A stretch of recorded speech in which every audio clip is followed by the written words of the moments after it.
விக்ரம் சாருக்கு வந்து சாமி தூள் சாமி பிதாமகன் ஒரே வருஷத்தில் வந்துச்சு சார். விக்ரம் சார், நான் கம்பேர் பண்ணி சொல்ல சார், அந்த இயர் உங்களுக்கு எப்படி ஸ்பெஷலாக இருந்ததோ அந்த மாதிரி ஒரு ஸ்பெஷல் இயர் சூரியண்ணனுக்கு இந்த வருஷம். இதில் சூரியண்ணனுக்கு நேஷனல் அவார்டு கிடச்சிச்சின்னா என்னை விட அதிகமாக சந்தோஷப்படுறவங்க யாரும் இருக்க மாட்டாங்க. நான் கிடைக்கும்னு நம்புகிறேன். அவர் எனக்கு காமெடியன், ஹீரோ அப்படிலாம் நான் பார்த்ததே கிடையாது. என்றைக்குமே அண்ணன், என் அண்ணன் ஜெயிச்சா நான் ஜெயிச்ச மாதிரி. நிறைய கருடனை மறந்துடுங்க, விடுதலையை மறந்துடுங்க, அது ரெண்டும் வேற வேற மாதிரியான படம். என்னுடைய படங்கள்லேயே இது ஒரு வித்தியாசமான படம். அப்படிலாம் இது எந்த வித்தியாசமானதுன்னா, இது ஒரு புது எக்ஸ்பீரியன்ஸ். எல்லா வகையான அரசியலும் பேசியிருக்காரு, ஆனால் எதையும் கருத்தா திணிக்காம கதையோட்டத்தில் கேரக்டர்ஸோட இயல்புலையே சொல்லியிருக்காரு. ஏற்கனவே சொன்னதுதான், நான் நிறைய உலக சினிமாக்கள்லாம் பார்த்ததில்லை. நாங்கள் யாரும் எந்த கண்டென்ட்டும் இந்த படத்தை ப்ரமோட் பண்ணுறதுக்கு இதுக்கப்புறம் கொடுக்க வேண்டிய அவசியமே இல்லைன்னு நினைக்கிறேன். 10 எபிசோடு யூடியூப்ல போடலாம், முடிஞ்சால் நெட்ஃப்ளிக்ஸ்லேயோ அமேசான்லேயோ ஒரு சீசனாகவே ரிலீஸ் பண்ணலாம். எனக்கு தெரிஞ்சதெல்லாம் தமிழ் சினிமாவில் என்னென்ன படங்கள்லாம் வந்திருக்கோ அதெல்லாம் பார்த்துருக்கேன். கிறிஸ்டோபர் நோலன் வாங்கின அவார்டை ஒருத்தன் நம்ம ஊரில் வாங்கியிருக்கான், ஏன் இது வெளியே தெரியவே இல்லை அப்படின்னு சொல்லி அது என்ன காரணங்கள் எனக்கு தெரியல, அதுக்குள்ளே நான் போக விரும்பல. அது அவரோட அடுத்த படம் நான் ப்ரொடியூஸ் பண்ணுறேன். இப்படி ஒருத்தனை செலிப்ரேட் பண்ணுறதுக்காக நான் இந்த படம் பண்ணுறேன்னு. அதுக்காக தான், இது என்ன பட்ஜெட் எதுவுமே தெரியாது. அவர் கதை சொன்னார், ஐடியா சொன்னார், எனக்கு ஃபுல் கதையெல்லாம் சொல்லாதீங்க, சொன்னீங்கன்னா அது இப்படி இருக்கலாம் அப்படி இருக்கலான்ற டிஸ்கஷன் வரும். நோ, பயங்கரமான படம் வரணும், நம்ம ஊர்ல இருந்து ஏன் வர்றதில்லை. ஸோ இது வினோத் ராஜை செலிப்ரேட் பண்ணுறதுக்காக நான் எடுத்த படம். இந்த படத்தில் நான் என்ன இன்வெஸ்ட் பண்ணியிருக்கேனோ இது போக இந்த படம் வெற்றி அடைஞ்சு எனக்கு லாபம் வந்தால் அதில் ஃபஸ்ட்டு இருக்கிறத எடுத்து நான் உங்களுக்கு அடுத்த படம் அட்வான்ஸாக கொடுப்பேன் நான். ஏன்னா சம்பாதிக்கணும் அப்படின்ற மாதிரி படம் எடுக்கணும். முக்கியம், சினிமாவில் முக்கியமானது வந்து ஒரு பணம் போட்டால் அதுலேருந்து நம்ம சம்பாதிக்கணும். என் படத்துடைய வியாபாரத்தையும் நீங்கள் பெருசாக்கி வச்சுருக்கீங்க. நாளைக்கு புஷ்கர் காயத்ரி அவங்க படம் பார்த்துட்டு என்கிட்ட வந்து கை கொடுத்துட்டு ஒன்று தான் சொன்னாங்க, this is your service to சினிமான்னு சொன்னாங்க. நான் ஒரு சினிமா ரசிகனாக இருந்து சினிமாவுக்குள்ளே வந்ததுக்கு என்னுடைய ஒரு ட்ரிபியூட்டாக நான் இந்த கொட்டுக்காளி படத்தை நான் பார்க்குறேன். இந்த மாதிரி படம் இனி ஃபியூச்சரில் நிறையா வரும்ன்ற நம்பிக்கையும் இருக்குது. தியேட்டர்ல ஓடி உங்களுக்குலாம் பிடிச்சி என்ன வசூல் பண்ணாலும் சந்தோஷம்தான். ஆனால் சினிமாவே மாற்ற போகிறதுக்கான அந்த ஆள் வந்து வினோத் ராஜ்னு நான் நம்புகிறேன். ஒரு ஃபஸ்ட்டு ஷாட் ஒன்று இருக்குது படத்தோட ஆரம்பத்தில். அகைன் மியூசிக்கே இல்லாமல் நிறைய டைலாக்ஸும் இல்லாமல் ஒரு ட்ரெய்லரை கட் பண்ணணும் அப்படின்னும் போது அதுவும் இன்னும் சேலஞ்ச். அதுக்குள்ளே ஒரு ஃபென்டாஸ்டிக் ட்ரெய்லர் கொடுத்துருக்காங்க. ஃபைனலாக சூரியனை வந்து அவரால் ஏன் இந்த மாதிரி கதைகளை வந்து ரொம்ப சிறப்பாக பண்ண முடியுதுன்னா, அவருடைய லைஃப் எக்ஸ்பீரியன்ஸ் அந்த மாதிரி. காலேஜில் போய் டயத்தை வேஸ்ட் பண்ணாமல் வாழ்க்கைக்கு எது தேவையோ அதை வாழ்க்கைக்குள்ளேருந்தே எடுத்துக்கிட்டு வந்துட்டாருன்னு நினைக்கிறேன். அவர் பார்க்க தான் மாணிக்கம், ஆனால் அவர் அப்படி கிடையாது. ஊரில் அவர் பயங்கரமான ஒரு ஆள். விடுதலை அவருக்கு ஒரு பெரிய டைமென்ஷன். அதை வந்து வெற்றி சார் வந்து கொடுத்தாங்க. கொட்டுக்காளி படம் அதை விட 1 மார்க் எக்ஸ்ட்ரா வாங்கிடும்னு நினைக்கிறேன். இன்னும் மிஷ்கின் சாரோட படத்தில் ஒர்க் பண்ணணும் சூரியன் அடுத்து. எனக்கு ஏன் அதெல்லாம் நான் ஏன் ஒர்க் பண்ணணும்னு கேட்கலன்னா, அவங்களாம் நிறைய பயங்கரமாக நடிக்க சொல்லுவாங்க, நமக்கு அவ்வளோ வராது. நமக்கு ஓரளவுக்கு அப்படியே பண்ணிட்டு மொத்தமாக ஒரு பேக்கேஜ் தான் நம்ம. மிஷ்கின் சாரும் கொட்டுக்காளி ஆடியோ லான்ச்சுன்ற பேரில் எனக்கு தெரிஞ்சு அது கொட்டுக்காளியை விட அதிக OTT ரைட்ஸ் போகிறதுக்கு வாய்ப்பு நிறையா இருக்குது. வசூல் செய்கிறது விட ரொம்ப ரொம்ப முக்கியம் வினோத் இந்த படத்தின் மூலமாக அடுத்த கட்டத்துக்கு நகர்றது. நான் வந்து யாரையும் கண்டுபிடிச்சி இவங்களுக்கு நான் தான் வாழ்க்கை கொடுத்தேன், இவங்களை நான் தான் ரெடி பண்ணேன், அந்த மாதிரிலாம் நான் சொல்ல மாட்டேன். ஏன்னா என்னை அப்படி சொல்லி சொல்லி பழகிட்டாங்க, நான் தான் வாழ்க்கை கொடுத்தேன்னு. அந்த மாதிரி ஆள் நான் இல்லை.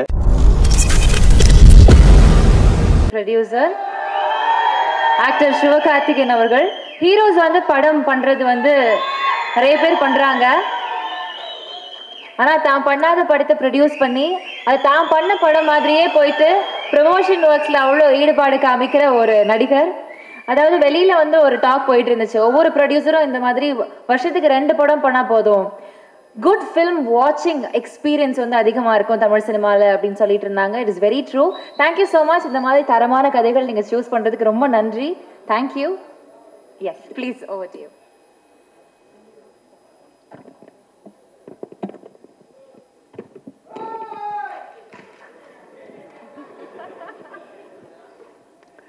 நான் வர சொல்லியே, இது கேஸ் ஏன் மேலே ஆயிரும். அப்புறம் இங்கே வந்திருக்கிற எனக்கு பிடித்த பேசவா வேணாமா? கிளம்பில எல்லாருமே கிளம்பிடலாம், டைம் ஆகுது. இங்கே வந்து இந்த விழாவை சிறப்பான ஒரு விழாவை ஆக்குனது மட்டும் இல்லாமல் மனசுலேருந்து அவ்வளவையும் பாராட்டுகளாக கொடுத்த எனக்கு பிடித்த இயக்குநர்கள் எல்லாருக்கும் வணக்கம், நன்றி. கொட்டுக்காளியோட டீம் எல்லாருக்கும் வணக்கம். இங்கே வந்திருக்கிற பத்திரிகையாளர்கள், தொலைக்காட்சி நண்பர்கள், இணையதள நண்பர்கள், ஃபோட்டோகிராஃபர்ஸ், கேமராமேன் எல்லாருக்கும் நன்றி, வணக்கம். இது முதல்ல நான் கூழாங்கல் படம் பார்த்தேன். நான் எனக்கு அருண் விஸ்வா கூப்பிட்டு போய் நம்மளோட ஃப்ரெண்ட் ஒருத்தர் நீங்கள் இந்த படம் பாருங்க அப்படின்னு சொன்னார். நான் அந்த படம் பார்த்தேன். உண்மையிலே எனக்கு அதை புரிஞ்சுக்கிறதுக்கு ரொம்ப ரொம்ப சிரமமாக இருந்தது. எனக்கு நான் ஏற்கனவே சொன்னதுதான், நான் நிறைய உலக சினிமாக்கள்லாம் பார்த்ததில்லை. எனக்கு தெரிஞ்சதெல்லாம் தமிழ் சினிமாவில் என்னென்ன படங்கள்லாம் வந்திருக்கோ அதெல்லாம் பார்த்துருக்கேன். இங்கே இருக்கிறது மட்டும்தான். இதில் வித்தியாசமாக வந்த படங்கள் எல்லாம் தான் எனக்கு ஓரளவுக்கு இருக்கிற புரிதல். அந்த படத்தை புரிஞ்சுக்கிறதுக்கு ரொம்ப சிரமமாச்சு. அப்புறம் பேசி தெரிஞ்சுக்கிட்டேன். அப்புறம் அவர் ஒரு அவார்டு வாங்கினாரு அப்படின்னு சொன்னாங்க, ராட்டர்டாம் ஃபெஸ்டிவல். நமக்கு அதிகமாக வெளியே தெரிஞ்ச festivals Cannes film festival, Oscar மட்டும்தான் நமக்கு தெரியும். இது ராட்டர்டாம் ஃபிலிம் ஃபெஸ்டிவல்னு சொன்னாங்க. அதில் அவர் அவார்டு வாங்கியிருக்காரு அப்படின்னாங்க. ஓ அப்படியா, ஓகே அப்படின்னு சொன்னேன். நமக்கு தெரில. அப்போ தான் அருண் சொன்னார், இது ஃபர்ஸ்ட் ஃபிலிம், டெபியூ ஃபிலிம் பண்ணுறவங்களுக்கு கொடுக்குற அவார்டு. உலகம் ஃபுல்லாக இருந்து செலக்ட் பண்ணுவாங்க. இந்த அவார்டை ஏற்கனவே வாங்கினவர் கிறிஸ்டோபர் நோலன் அப்படின்னு சொன்னார். நான் அப்படியே பார்த்தேன் அவரை, வினோத்தை பார்த்துட்டு, எந்த ஊர் பிரதர் உங்களுக்கு அப்படின்னு. அண்ணே இங்கே தானே, மதுரை தானே அப்படின்னாரு. எனக்கு ஒரு மாதிரி அப்படியே கூஸ் பம்ஸ் ஆயிடுச்சு.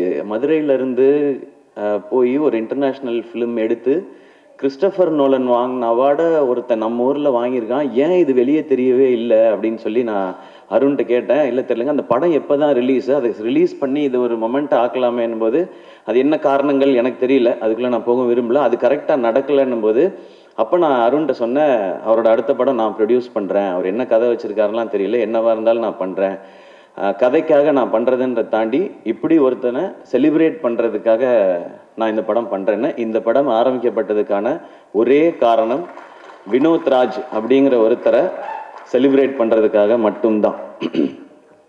அதுக்காக தான். இது என்ன பட்ஜெட் எதுவுமே தெரியாது. அவர் கதை சொன்னார், ஐடியா சொன்னார். எனக்கு ஃபுல் கதையெல்லாம் சொல்லாதீங்க, சொன்னீங்கன்னா அது இப்படி இருக்கலாம் அப்படி இருக்கலான்ற டிஸ்கஷன் வரும். நோ, உங்களுக்கு என்ன எடுக்கணும்னு தோணுதோ அதை எடுங்க, பட்ஜெட்டை ஒர்க் அவுட் பண்ணி கொடுங்க, இதை நம்ம பண்ணுறோம், அவ்வளோதான். ஏன்னா இங்கேருந்து பயங்கரமான படம் வரணும், நம்ம ஊர்லேருந்து ஏன் வர்றதில்லை, நம்ம ஊர்லேருந்து ஏன் வர்றதில்லை நம்ம அடிக்கடி கேட்டுகிட்டே இருக்கோம். அதை நிறைய இயக்குனர்கள் பண்ணிகிட்டே இருக்காங்க.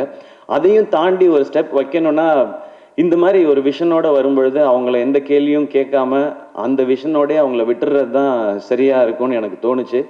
ஸோ இது வினோத் ராஜை செலிப்ரேட் பண்ணுறதுக்காக நான் எடுத்த படம் இது.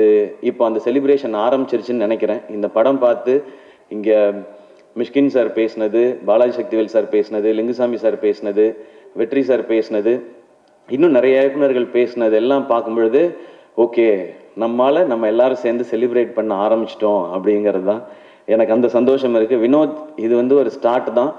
இந்த படத்தில் நான் என்ன இன்வெஸ்ட் பண்ணியிருக்கேனோ இது போக இந்த படம் வெற்றி அடைஞ்சு எனக்கு லாபம் வந்தால் அதில் ஃபஸ்ட்டு இருக்கிறத எடுத்து நான் உங்களுக்கு அடுத்த படம் அட்வான்ஸாக கொடுப்பேன். நீங்கள் அடுத்து என்ன படம் எடுக்கணும்னு நினைக்கிறீங்களோ அதை எடுங்க. அது போக இன்னும் கொஞ்சம் லாபம் கிடைச்சதுன்னா வினோத் ராஜ் மாதிரி இன்னும் எங்கேயாவது இயக்குனர்கள் இருக்காங்களான்னு தேடி கண்டுபிடிச்சி கொடுக்கறதுக்கு அருண் விஸ்வா இருக்கிறாரு. அவர் அந்த மாதிரி கண்டுபிடிச்சி கொடுத்தாருன்னா அவங்களுக்கு இன்னும் 2 பேருக்கு நான் அட்வான்ஸ் கொடுப்பேன். ஏன்னா சம்பாதிக்கணும் அப்படின்ற மாதிரி படம் எடுக்கணும். முக்கியம், சினிமாவில் முக்கியமானது ஒரு பணம் போட்டால் அதுலேருந்து நம்ம சம்பாதிக்கணும். பட் நான் சம்பாதிக்கிறதுக்கு நீங்கள் எனக்கு நடிகன்ற அங்கீகாரம் கொடுத்து என்னை அதுலேயுமே ஸ்டார் ஆக்கி என் படத்துடைய வியாபாரத்தையும் நீங்கள் பெருசாக்கி வச்சுருக்கீங்க. நான் போய் சின்சியராக வேலை பார்த்தா நிச்சயமாக காசு வரும். அப்போ அதுலேருந்து சினிமாக்கும் பயன்படுற மாதிரி ஏதாவது ஒன்று செய்யணும் அப்படிங்கிறதான். அன்றைக்கி புஷ்கர் காயத்ரி அவங்க படம் பார்த்துட்டு என்கிட்ட கை கொடுத்துட்டு ஒன்று தான் சொன்னாங்க, this is your service to சினிமான்னு சொன்னாங்க. அப்படி இந்த படம் நடந்துருச்சுன்னா நமக்கு இந்த வாழ்க்கையை கொடுத்த இந்த சினிமாவுக்கு என்னால் முடிஞ்ச ஒரு சின்ன ரிட்டர்னாக நான் இதை பார்க்குறேன். தேங்க்யூ. இந்த மாதிரி படங்கள் எடுக்கிறதுக்கான தைரியத்தை கொடுத்தது மக்கள், நீங்கள் எல்லாரும் தான்.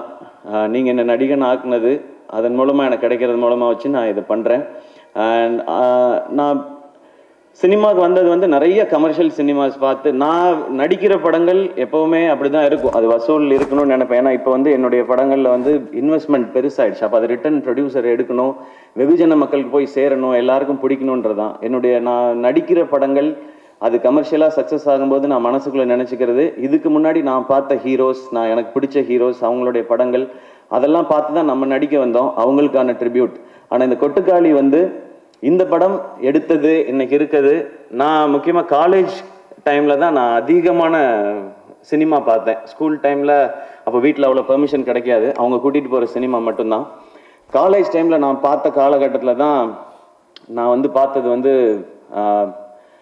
Balaji Sakthivel sir, Lingusamy sir, Gautham Menon sir, AR Murugadoss sir, Hari sir, Dharani sir, இவங்க படங்கள் எல்லாம் தான் நான் பார்த்தேன். ஸோ நான் இந்த மாதிரி படங்கள் எடுத்து இது வந்து சக்ஸஸ் ஆகிறது, இது வரைக்கும் தமிழ் சினிமாவை ஒவ்வொரு முறையும் அடுத்தடுத்த கட்டத்துக்கு கொண்டு போன இயக்குநர்களுக்கு ஒரு ரசிகனா நான் கொடுக்குற ஒரு மரியாதையும் ட்ரிபியூட்டும் தான். பாரதி ராஜா சார், பாலச்சந்தர் சார்ல ஆரம்பிச்சு இன்னைக்கு எல்லா வகையிலையுமே நம்ம சினிமாவே நெக்ஸ்ட் லெவலுக்கு கொண்டு போயிட்டு இருக்கிற வெற்றி சாரா இருக்கட்டும், எல்லாருக்குமே நான் ஒரு சினிமா ரசிகனா இருந்து சினிமாவுக்குள்ள வந்ததுக்கு என்னுடைய ஒரு ட்ரிபியூட்டா நான் இந்த கொட்டுக்காளி படத்தை நான் பார்க்குறேன்.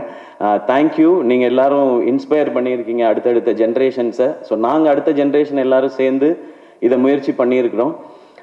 வினோத் எனக்கு ரொம்ப பிடிச்சது வந்து இந்த படத்தில் வந்து மியூசிக் டைரக்டர் கிடையாதுன்னு சொன்னார். எனக்கு ஒரு செகண்ட் எப்படி அது அப்படின்னு யோசிச்சேன் நான். இல்லை, அவர் என்ன சொன்னார்னா, மியூசிக் எதுவுமே இல்லாமல் இதுதான் இந்த கதை, இந்த கேரக்டர்ஸ் இதுதான் பயணிக்குதுன்னு எனக்கு சொல்லணும். ஆடியன்ஸ் அவங்களோட ட்ராவல் பண்ணி அவங்க என்ன உணர்றாங்களோ அதை, கேரக்டர்ஸ் என்ன உணர்றாங்களோ அதை ஆடியன்ஸ் உணரணுன்றதான் என்னுடைய முயற்சினை, அதை தான் பண்ண போகிறேன்னு சொன்னார். ஸோ இந்த படம் அப்படி தான் இருக்கும். அந்த ஒரு மைண்ட் செட்டோட மட்டும் வாங்க, இது நிச்சயமாக ஒரு புது அனுபவத்தை உங்களுக்கு கொடுக்கும் அப்படின்ற நம்பிக்கை எங்களுக்கு இருக்குது. இந்த மாதிரி படம் இனி ஃபியூச்சரில் நிறையா வரும்ன்ற நம்பிக்கையும் இருக்குது. இன்றைக்கி தமிழ் சினிமா, நம்மளுடைய மீடியாவும் சரி, ரசிகர்களும் சரி, புது அட்டெம்ப்ட் இல்லை ரொம்ப சின்சியராகவோ இல்லை ரொம்ப ஜெனுவினாவோ ஏதோ ஒன்று இருந்தால் அதை நீங்கள் எப்போவுமே சப்போர்ட் பண்ணியிருக்கீங்க. இந்த படம் தேட்டரில் ஓடி உங்களுக்குலாம் பிடிச்சி என்ன வசூல் பண்ணாலும் சந்தோஷம்தான். ஏன் அப்படின்னா இந்த படம் பார்க்குறதுக்கு எத்தனை பேர் தேட்டருக்குள்ளே வராங்களோ அவங்களுக்கு ஒரு புது அனுபவத்தை இந்த டீம் வந்து நாங்கள் கொடுக்கணும்னு நினைக்கிறோம். இனி இந்த மாதிரியான படங்கள் பார்க்குறவங்களுக்கு இது ஒரு ஃபர்ஸ்ட் ஸ்டெப்பாக இருக்கும் அப்படிங்கிறது எங்களுடைய நம்பிக்கை. நான் பெரிய சினிமாவே மாற்ற போகிற ஆட்கள்லாம் கிடையாது. ஆனால் சினிமாவே மாற்ற போகிறதுக்கான அந்த ஆள் வந்து வினோத்ராஜ்ன்னு நான் நம்புகிறேன். அவரால் அது முடியும்னு நம்புகிறேன். அதுக்கு நாங்கள்லாம் இப்படி சும்மா சப்போர்ட்டாக இருப்போம். அண்ட் அனபென், உங்களோட ஹெலன் பார்த்துருக்கேன், கப்பல்லா இதெல்லாம் பார்த்துருக்கோம். உங்களோட பெர்ஃபார்மன்ஸ் எப்படின்றது தெரியும். இதில் அதை தாண்டி வேற ஒரு பெர்ஃபார்மன்ஸ் நீங்கள் கொடுக்க வேண்டி இருந்தது. அதை ரொம்ப எக்ஸ்ட்ராடினரியாக கொடுத்துருக்காங்க. அவங்க பேர் சொல்லும்போது எனக்கு எக்ஸைட்டிங்காக இருந்தது. இந்த மாதிரி கதைக்கு இவங்கள மாதிரி ஒருத்தர் தான் கரெக்டுன்னு. Thank you for your support and amazing performance. இந்த படத்தில் நடித்த எல்லாருமே அவ்வளோ சூப்பராக பண்ணியிருந்தாங்க. நான் எல்லாரையும் அந்த ப்ரிவ்யூ ஷோவில் பார்க்கும்போது அவங்க எல்லாத்தையும் தனித்தனியாக பேசினேன். அவங்கள பார்க்கும்போது நமக்கு ஏற்கனவே ரொம்ப பழக்கப்பட்டவங்களா தெரிஞ்சாங்க. அவங்களோட ஏற்கனவே நான் பழகியிருக்கேனே அப்படின்ற மாதிரி இந்த படம் பார்க்கும்போது. அண்ட் சினிமாட்டோகிராஃபர் பிரதர், இது ரொம்ப டஃப் டு ஷூட். ஏன்னா அவங்க எப்படி பண்ணாங்கன்னா ஒரு மாதம் ஃபுல்லாக ரிஹர்சல் பண்ணாங்க, அதுக்கப்புறம் தான் படம் ஷூட்டிங் பண்ணாங்க. ஸோ எங்கே ஷூட்டிங் நடக்குதோ அங்கேயே ரிஹர்சலும் பண்ணி அப்படி தான் ஷூட் பண்ணாங்க. அண்ட் சிங் சவுண்டு அங்கேயே பேசி, இது நாங்கள் சில இதெல்லாம் நிறையா, நானும் சூரியனுமே நிறையா பண்ணியிருக்கோம், டப்பிங்கில் கரெக்ட் பண்ணுறது அப்படின்னு சொல்லி, இங்கே விட்டோம்ப்பா டப்பிங்கில் பார்த்துக்கலாம்ப்பா அப்படின்னு. இப்போ நிறையா அப்படி தான் போகுது. பட் அப்படி பண்ண முடியாது இந்த படம். ஸோ ரொம்ப மெட்டிகுலஸாக வேலை பார்க்கணும்.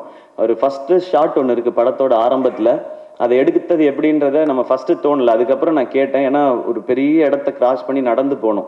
அப்போ அவங்க சொல்லுவாங்க, ஒரு வீட்டில் யாராவது பாட்டு போட்டு விட்ருவாங்க, இல்லை யாராவது கதவை திறந்து வந்து வெளியே நின்று பல்லு விளக்கிட்டு இருப்பாங்க அப்படின்னு. சார் உள்ளே போங்க சார், உள்ளே போங்க சார், அந்த டைமுக்குள்ளே ஷூட் பண்ணணும்னு சொல்லி ஒரு வில்லேஜையே ஒட்டுமொத்தமாக கண்ட்ரோல் எடுத்து வினோத் வந்து அந்த மாதிரி ஷூட் பண்ணியிருக்காங்க. ஸோ சவுண்ட் டிசைனர்ஸ் எல்லாருக்கும், அழகி குத்தன், ராகவ் பிரதர், சுரேன், அவங்க தான் இந்த மியூசிக் டைரக்டர் இல்லை அப்படின்றத தாண்டி, ஆனால் இந்த படத்துக்கு தேவையான மொத்தத்தையும் அந்த லைஃப்பை வந்து கிரியேட் பண்ண வேண்டியது அவங்க கையில் தான் இருந்துச்சு. அவங்களுக்கும் என்னுடைய தேங்க்ஸ் அண்ட் வாழ்த்துக்கள். அண்ட் கணேஷ் சிவா எடிட்டர், அவர் என் ஃப்ரெண்ட் நவநீதனோட தம்பி அவர். ஸோ இன்னும் கொஞ்சம் பர்சனல் தான் அவரோட ஒர்க் சொல்கிறாங்க. ட்ரெய்லர் ரொம்ப ரொம்ப நல்லா இருந்தது. அகைன் மியூசிக்கே இல்லாமல், நிறையா டைலாக்ஸும் இல்லாமல் ஒரு ட்ரெய்லரை கட் பண்ணணும் அப்படின்னும் போது அதுவும் இன்னும் சேலஞ்ச். படம் பண்ணுறதை விட சேலஞ்ச். படத்தையாவது செட் பண்ணலாம், மூடை இப்படி ஆரம்பிக்கும். ட்ரெய்லர் அப்படி பண்ண முடியாது, டைம் எடுத்துக்க முடியாது. அதுக்குள்ளே ஒரு ஃபென்டாஸ்டிக் ட்ரெய்லர் கொடுத்துருக்காங்க. அண்ட் அசிஸ்டன்ட் டைரக்டர்ஸ் எல்லாருக்கும் என்னுடைய வாழ்த்துக்கள். ஃபைனலாக சூரியனை வந்து ஒரு காமெடியன் டு ஹீரோ அப்படின்றதெல்லாம் தாண்டி எப்போவுமே அவர் எனக்கு தெரிஞ்ச வகையில் அவர் ஒரு சூப்பர்வான ஆக்டர். அவரால் ஏன் இந்த மாதிரி கதைகளை வந்து ரொம்ப சிறப்பாக பண்ண முடியுதுன்னா அவருடைய லைஃப் எக்ஸ்பீரியன்ஸ் அந்த மாதிரி. அவர் வந்து மேபி என்ன மாதிரிலாம் காலேஜில் போய் டயத்தை வேஸ்ட் பண்ணாமல் வாழ்க்கைக்கு எது தேவையோ அதை வாழ்க்கைக்குள்ளேருந்தே எடுத்துக்கிட்டு வந்துட்டாருன்னு நினைக்கிறேன். அவருக்கு அவ்வளோ லைஃப் இருக்குது. அவரை நீங்கள் பார்க்கும்போது ரொம்ப காமெடியான ஒருத்தராக தான் எல்லாருக்குமே தெரியும், ரொம்ப இன்னசென்ட்டுன்னு தான் தெரியும். பார்க்க தான் மாணிக்கம், ஆனால் அவர் அப்படி கிடையாது. ஊரில் அவர் பயங்கரமான ஒரு ஆள். அவருடைய கதைகள் கேட்டால் அதுக்குள்ளே எல்லாமே இருக்குது. அவர் வாழ்ந்த வாழ்க்கைக்குள்ளே அவ்வளோ இருக்குது. அது மனசுக்குள்ளேருந்து அவர் வெளிப்படுத்தும் போது இந்த மாதிரியான பெர்ஃபார்மன்ஸ் வருதுன்னு நான் நம்புகிறேன். விடுதலை அவருக்கு ஒரு பெரிய டைமென்ஷன், அதை வந்து வெற்றி சார் வந்து கொடுத்தாங்க. அப்போ அந்த விடுதலை நடந்துட்டு இருக்கும்போதே இந்த கொட்டுக்காளி அந்த படம் பண்ணாங்க. நான் கொட்டுக்காளி ரஷஸ் பார்த்துட்டு சொன்னேன், அண்ணா விடுதலை படத்தில் வெற்றி சார் வந்து உங்களை பயங்கரமாக ஒர்க் வாங்கியிருப்பாங்கன்னு. அவங்க வந்து யாரனாலுமே பயங்கரமாக நடிக்க வச்சுருவாங்க. பட் எனக்கு என்னமோ தோணுது, கொட்டுக்காளி படம் அதை விட 1 மார்க் எக்ஸ்ட்ரா வாங்கிடும்னு நினைக்கிறேண்ணே உங்களோட ஆக்டரா அப்படின்னு சொல்லி எனக்கு அதுதான் ஃபர்ஸ்ட் ரஷஸ். அப்போ நான் விடுதலை பார்க்கல, நான் விடுதலை பார்க்காமலே எனக்கு தோணுனது அதான். ஏன் அப்படின்னா மேபி அது இன்னும் நெருக்கமாக அவரை நமக்கு காட்டினதுனால. அண்ட் இதில் ஒரு சின்ன ஒரு ஷேடு இருக்குது, அது இது வரைக்கும் நம்ம சூரியன்கிட்ட பார்க்காத ஷேடு. அதனால எனக்கு அது தோணிகிட்டே இருந்துச்சு.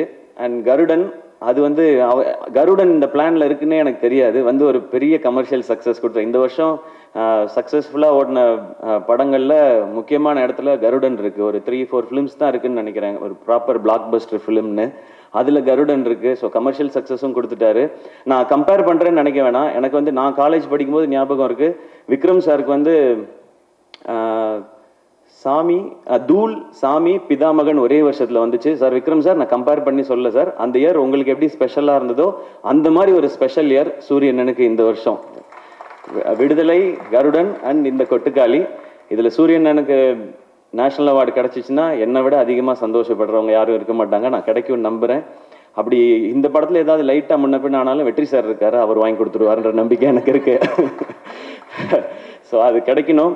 அண்ட் எனக்கு இன்னும் ஆசை, இன்னும் மிஷ்கின் சாரோட படத்தில் ஒர்க் பண்ணணும் சூரியன் அடுத்து. சார் நீங்கள் வந்து சூப்பர் சார், தேங்க்யூ சார். அதே மாதிரி பாலாஜி சக்திவேல் சாரோட படத்தில் ஒர்க் பண்ணணும். ஏன்னா அவர் உண்மையிலேயே ரொம்ப ரொம்ப திறமையான நடிகர். எனக்கு ஏன் அதெல்லாம் நான் ஏன் ஒர்க் பண்ணணும்னு கேட்கலன்னா, அவங்களாம் நிறைய பயங்கரமாக நடிக்க சொல்லுவாங்க, நமக்கு அவ்வளோ வராது. நமக்கு ஓரளவுக்கு அப்படியே பண்ணிட்டு மொத்தமாக ஒரு பேக்கேஜ் தான் நம்ம. ஆனால் சூரியன்னா என்னை விட இன்னும் நல்லா நடிக்கக்கூடியவர். ஸோ எல்லா இந்த மாதிரி ஒரு எக்ஸ்ட்ராடினரியான டைரக்டர்ஸோட அவர் ஒர்க் பண்ணணும், இன்னும் நிறைய விருதுகள் வாங்கணும், இன்னும் நிறைய மக்கள்கிட்ட போய் இன்னும் பெரிய பெரிய ஹீரோவாக ரீச் ஆகிட்டே இருக்கணும். அவர் எனக்கு காமெடியன் ஹீரோ அப்படிலாம் நான் பார்த்ததே கிடையாது. என்றைக்குமே அண்ணன், என் அண்ணன் ஜெயிச்சா நான் ஜெயிச்ச மாதிரி, அவ்வளோதான். அண்ட் மீண்டும் ஒரு முறை பாலாஜி சக்திவேல் சார், உங்களுக்கு ஒரு ஸ்பெஷல் தேங்க்ஸ். என்ன முருகர் சார் அன்னைக்கு சொன்னார், சார் நீங்கள் படம் பார்த்துட்டு போய் டியர் சார்ஸ்ன்னு போட்டு டைரக்டர்ஸ் குரூப்பில் இந்த படத்தை கண்டிப்பாக பாருங்கன்னு சொல்லி அவங்க வந்து மெசேஜ் போட்டாங்க. அண்ட் லிங்குசாமி சார் படம் பார்த்துட்டு ஒரு பைட் கொடுத்துட்டு அடுத்த நாள் காலையில் எழுந்திரிச்சு ஒரு 5 minutes வீடியோ கொடுத்துட்டு இங்கே வந்து படத்தை பற்றி பேசுகிறாங்க. Thank you sir. அண்ட் மணி சாருக்கு வந்து இவங்க வாய்ஸ் நோட் போட்டிருக்காங்க. மணிரத்னம் சாருக்கு, சாரி நான் மணி சார்ன்னு சொல்லிட்டேன்னு தப்பாக நினச்சிக்காதீங்க. மணிரத்னம் சாருக்கு வந்து வாய்ஸ் நோட் போட்டிருக்காங்க, நான் ஒரு படம் பார்த்தேன் சார்ன்னு சொல்லி, சாரும் நான் பார்க்குறேன்னு சொல்லி. ஸோ இவ்வளோ ஓன் பண்ணி பண்ணுறாங்க. வெற்றி சாரும் அந்த மாதிரி எங்கே பார்த்தாலுமே வினோத் முக்கியமான டேரக்டர், கொட்டுக்காளி படம் வரப்போகுதுன்னு சொல்கிறாங்க. அண்ட் மிஷ்கின் சார், எனக்கு தெரிஞ்சு நாங்கள் யாரும் எந்த கண்டென்ட்டும் இந்த படத்தை ப்ரமோட் பண்ணுறதுக்கு இதுக்கப்புறம் கொடுக்க வேண்டிய அவசியமே இல்லைன்னு நினைக்கிறேன். 10 எபிசோடு யூடியூப்பில் போடலாம், முடிஞ்சால் நெட்ஃப்ளிக்ஸ்லேயோ அமேசான்லேயோ ஒரு சீசனாகவே ரிலீஸ் பண்ணலாம். மிஷ்கின் சாரும் கொட்டுக்காளி ஆடியோ லான்ச்சுன்ற பேரில் எனக்கு தெரிஞ்சு அது கொட்டுக்காளியை விட அதிக OTT ரைட்ஸ் போகிறதுக்கு வாய்ப்பு நிறையா இருக்குது. அவ்வளோ கண்டென்ட். ஏன் அவங்களுக்கு இதில் எதுவுமே பெனிஃபிட் இல்லையே, ஆனால் அதுதான் அவங்க சினிமா மேலே வச்சுருக்க காதல்.